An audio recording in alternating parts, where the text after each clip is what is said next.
ตามาทางนี้ได้พี่น้องเลย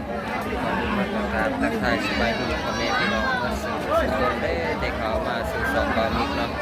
เพราะว่าสื่อฝั่งไทยหรือต่างประเทศก็ยินดีต้อนรับเข้าสู่สองบามิกแสดงเส้นเก่าเดิมนะครับมื้อนี้บามิกก็ได้มาเยี่ยมยามที่บ้านกันดอนใหม่นะพี่น้องเนาะที่ว่าเป็นบุญประเพณีของบ้านกันดอนปีละครั้งพี่น้องกำลังได้เข้ามาครั้งแรกแล้วก็ได้มาเห็นวัฒนธรรมของบ้านกันดอนพอช่วงก่อนบามิกก็บ่ได้เคยเข้ามาเบิ่งหรอกพี่น้องเอ้ยก็กำลังมารอบนี้กับทีมงานสายบุญลาวไต่พี่น้องมาพบแต่เบิ่งบรรยากาศนำกันเลยพี่น้องเด้อพูดแล้วนับแต่ตอนแห่พี่น้องพาพี่น้องไปเบิ่งตอนเขาเฮมาแต่โรงเรียนพี่น้องเฮมาเขากวดแล้วก็ก่อนเทนอยู่ที่กวดนี่แหละพี่น้องไปเลย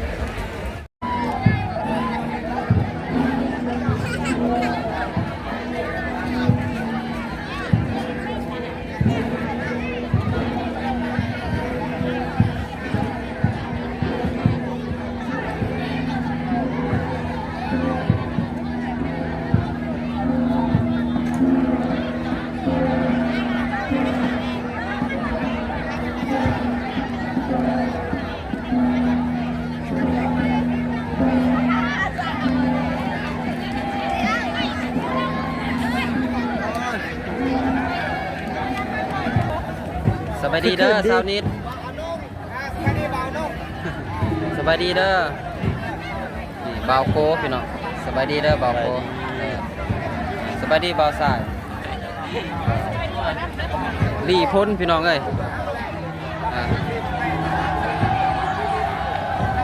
คึกขนาด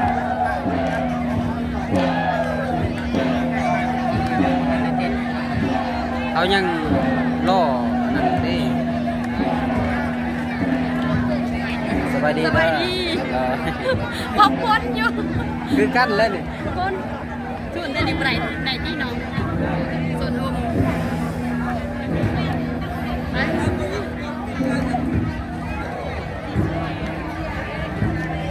แต่ว่าทาง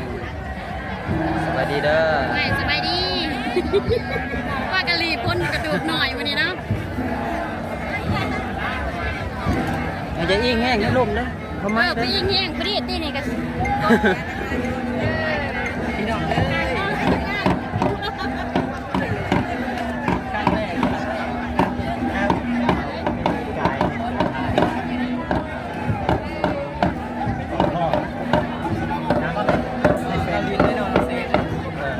เอาแค่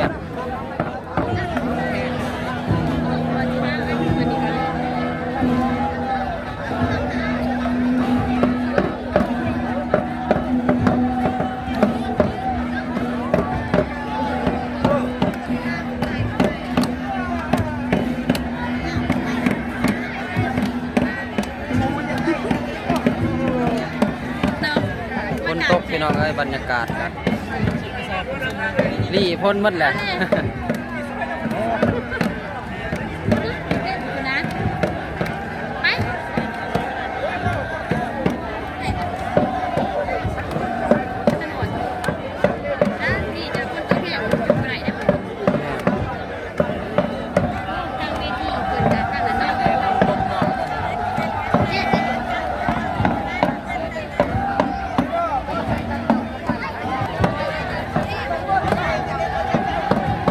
ตกเลยอยู่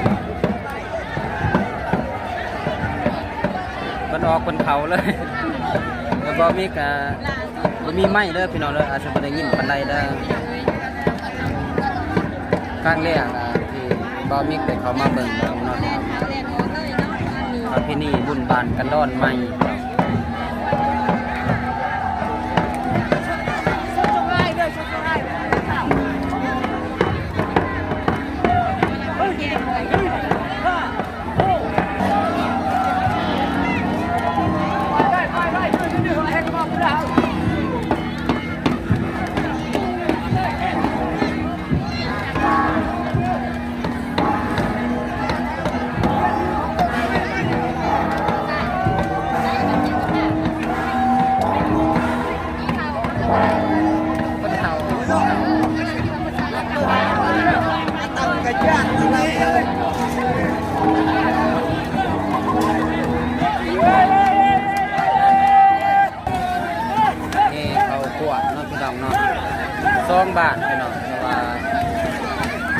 ว่าบ้านพุ่งตะเนียแต่ว่าครับเซิร์นบ้านหนึ่งมาหาบ้านหนึ่งเนาะพี่น้องว่า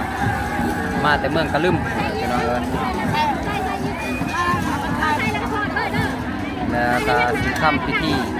พรเค้นพี่น้องเงินพรเค้น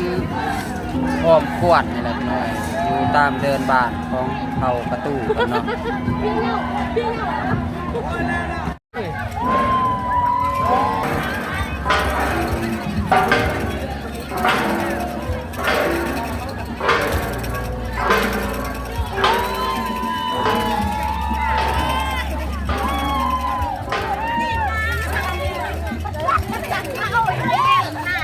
สบายดีเด้อ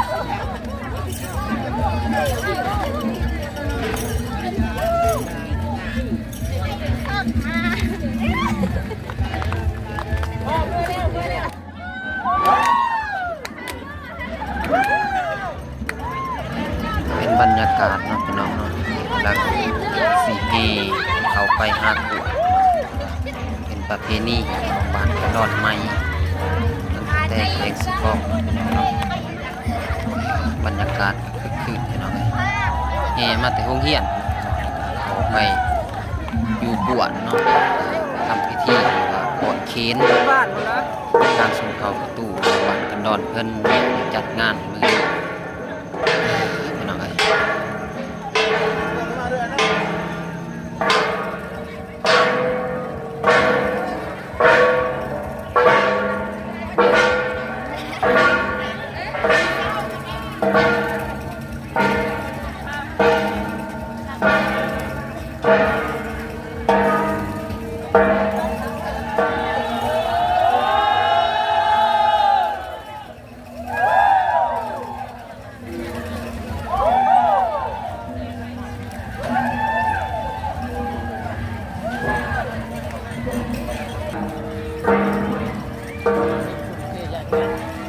เพื่องานโดยเฉพาะ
ขนาด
ตามประเพณีบ้านกันดอนภายนี้สิเป็นผู้หญิงเรียนเป็น2แถวฝ่ายหญิงฝ่ายชายเนาะการพอดปวดนี่นะกินในผาเมียปวดในปวด3ห้องคอยคือไปกวนเนาะแล้วจบพิธีการบุญบัตรกันดอนที่นี่นะครับ เ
ก็ได้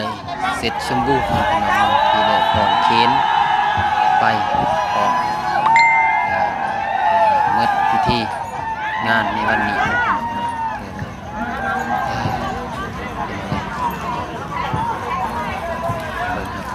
ิ่งชมกันเด้อพี่น้องเลย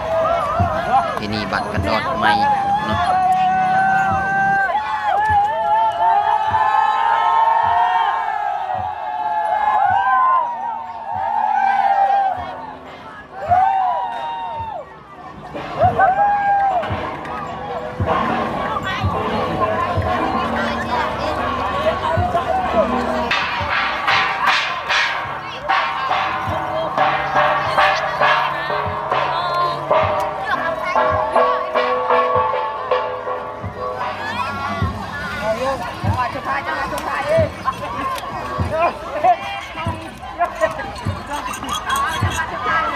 โอเคพี่น้องบะหมี่ก็แสดงจบคลิปก่อนเนาะมีแต่ไว้พอๆกันคลิปหน้าคลิปนี้บะหมี่ก็สิมันก็ขอบใจพี่น้องจากเอฟซีทุกท่านที่เข้ามาซื้อส่งบะหมี่ก็สิอยู่ฝั่งไทยหรือฝั่งลาวหรืออยู่ต่างประเทศก็ขออวยพรให้เอฟซีทุกท่านจงมีสุขภาพแข็งแรงยิ่งๆปังปรารถนาสิ่งใดก็ขอให้ได้สิ่งนั้นสมตั้งใจปรารถนาเด้อบะหมี่พี่น้องเอ้ยคลิปนี้บะหมี่ก็แสดงขอตัวลาก่อนไว้พอๆกันคลิปหน้าและคลิปต่อไปพี่น้องมีกสิกรกล่าวคำว่าสบายดีเด้อ